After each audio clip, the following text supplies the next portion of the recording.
Ora então, neste vídeo vamos ver uma nova perspectiva e vamos só memorizar que quando se fala em perspectiva isométrica, falamos então em traçar uma linha horizontal auxiliar e marcar dois ângulos de 30 graus, um para a esquerda e um para a direita, e um ângulo de 90 graus. E como já vimos, equivale a representar esta aresta e depois estas duas que estão aqui a amarelo. Portanto, temos aqui os três eixos da perspectiva. O que é que acontece? Nem sempre a perspectiva que nós temos de um objeto nos permite ver de igual forma os dois lados. Por vezes, torna-se necessário, por exemplo, aos arquitetos ou aos designers, fazer uma representação onde se veja de frente uma das faces. Eu vou substituir esta caixinha por esta, que tem uma forma cúbica, portanto é um cubo, tem os lados todos iguais, só para percebermos que nesta perspectiva, que será mais semelhante à isométrica, nós conseguimos ver tão bem esta face quanto esta. Aqui a diferença é que estamos a ver luz e que está a iluminar mais aqui, mas as dimensões eu consigo vê-las semelhantes. O que é que acontece se eu tiver uma perspectiva em que consiga ver melhor esta face? O que acontece é que esta vai desaparecendo, ou seja, vamos vendo cada vez menos desta face.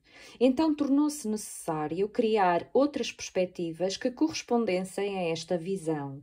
E foi assim que surgiu a perspectiva cavaleira. Então o que é que vai alterar na perspectiva cavaleira em relação à perspectiva isométrica? A diferença entre as perspectivas é sempre as medidas destes ângulos. Portanto, na cavaleira, nós vamos começar na mesma por traçar uma linha horizontal auxiliar, onde vamos marcar um ponto que nos vai servir de referência para posicionar o transferidor de forma a marcar os ângulos. Não esquecer que para posicionar corretamente o transferidor, além desta parte central ter de estar corresponder com o ponto marcado, nós temos de ter a certeza que o 0, 180, de um lado e do outro, estão em cima da linha. Ora, então, nesta nova perspectiva, nós vamos ter na mesma uma linha vertical, temos sempre um eixo vertical em qualquer que seja a perspectiva. E agora, a mudança dos ângulos passa pela seguinte. Aqui, de um lado, nós vamos ter um ângulo de 45 graus. E no outro lado vamos ter 0 graus. Ou seja, num dos lados, 0 graus, vai coincidir com a linha horizontal. E, portanto, a partir daqui, eu já posso traçar aqui os novos eixos da nossa perspectiva. Portanto, temos aqui um eixo da perspectiva com um ângulo de 45 graus. Tenho que traçar aqui o eixo vertical, sempre. Este nunca tem alteração, porque qualquer que seja a posição da caixa, as linhas que são verticais continuam a ser verticais. E deste lado, o eixo vai corresponder precisamente à linha horizontal. E assim nós temos os ângulos que são necessários para traçarmos uma perspectiva cavaleira. O que é que vamos ter de especial nesta perspectiva? Vamos ter, para dar a noção de que se está a ver de frente um lado, e por isso nós vamos ter aqui 0 graus, e para dar a noção que quando eu vejo este lado muito bem, vejo pior este lado, a norma diz que as medidas que vão ser marcadas aqui têm de ser reduzidas para metade. Só as medidas que são marcadas neste eixo de 45 graus e em todas as linhas que são paralelas a este eixo. Porquê? Para dar esta sensação de que esta linha de trás está mais próximo desta da frente. Veem a diferença? Assim eu consigo ver a face toda, mas se estiver na perspectiva cavaleira e eu quiser representar este lado, eu vou aproximar estas duas linhas. Então, nós vamos agora tentar desenhar uma caixinha semelhante a esta, usando esta perspectiva cavaleira. Portanto, vamos imaginar que este cubo tem 8 cm de lado. Então, para traçar a perspectiva cavaleira, como sempre, nós começamos por traçar uma linha horizontal auxiliar e marcar um ponto aqui no meio. E a partir daqui nós vamos medir, como já vimos, na perspectiva cavaleira, 0 graus deste lado, 45 deste, e tenho que marcar o ângulo reto, os 90 graus. Portanto, vamos traçar o eixo vertical e este de 45 graus. E, portanto, já sei que deste lado coincide com esta linha horizontal, portanto, vai ser necessária esta linha. Ora, vamos começar por desenhar a face que está de frente, está deste lado.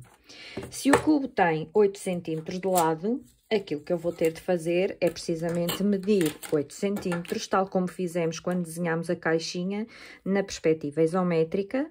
8 cm, sendo um cubo, todos os lados são iguais, portanto, a altura 8 centímetros.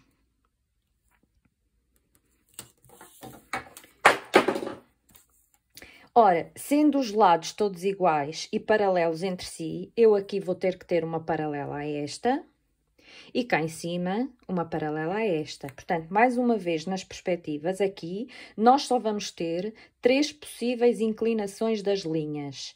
Ou serão paralelas a esta horizontal, ou paralelas à vertical, ou paralelas a esta. Recordem-se, esta aqui foi só linha auxiliar, já não nos serve. Então, já marcamos aqui os 8 centímetros. Eu tenho de não esquecer é como é que se traçam linhas paralelas. Encostar a parte numerada do esquadro, neste caso a minha aqui deste lado também é numerada, mas eu vou usar sempre a maior. Portanto, encostar a parte numerada do esquadro à linha que nós queremos copiar, que nos serve de referência. A régua apoia no outro lado, que forma um ângulo de 90 graus, e agora seguro bem na régua e o esquadro desliza até o sítio onde eu quero traçar a paralela. Portanto, aqui onde marquei os 8 centímetros. E agora, preciso de uma paralela a esta, traçar por aqui.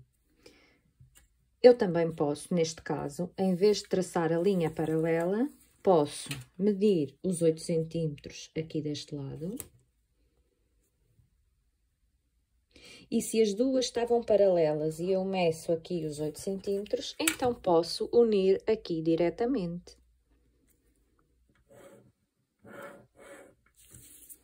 E já tenho a face da minha caixinha que está vista de frente. Não é? Portanto, eu vejo um quadrado perfeito. Agora, deste lado, vamos fazer este lado. Como vimos, se eu vejo esta de frente, significa que esta eu tenho que vê-la mais pequena, mais juntinha, vejo-a pior. Então, para dar essa noção, não esqueçamos que nesta perspectiva as medidas são reduzidas para metade. Isto quer dizer que se o lado da minha caixa mede 8 centímetros, nós vamos medir aqui 4. Porquê aqui e não nos outros eixos? Porque este eixo é aquele que representa aquela inclinação e, portanto, nós vamos marcar aqui 4 centímetros. Para traçar este lado, a face é um quadrado, portanto, é um retângulo, ângulos retos. Portanto, tenho uma paralela a esta que vai passar por aqui e uma paralela a esta que há de passar por aqui. Então, vamos lá. Vou traçar a paralela à vertical.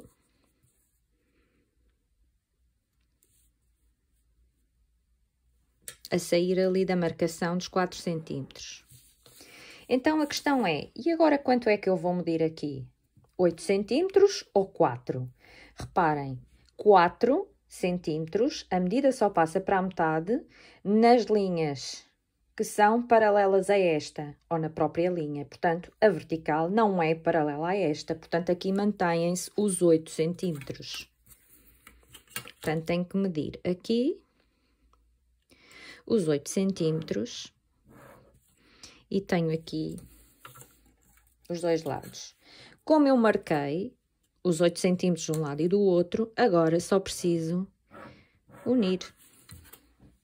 E como veem, nós aqui temos um lado que nos parece mais pequeno, mas de facto é para corresponder a esta visão, de que este lado parece mais pequeno.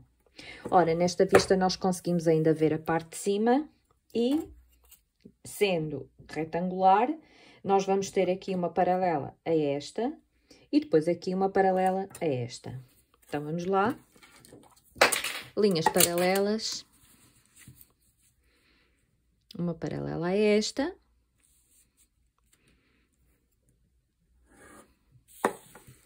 Quanto é que vai medir aqui? 8 centímetros, tal como esta, não é? São iguais.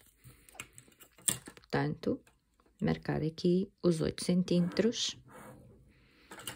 E agora, como marquei aqui 8 e aqui 8, só preciso de unir. E, portanto, significa que tenho aqui também uma linha que mede 4 centímetros e não os 8 centímetros dos outros eixos. Porquê? Porque esta e esta são paralelas a esta e a regra é que nas linhas que são paralelas a esta e nesta, as medidas passam para metade.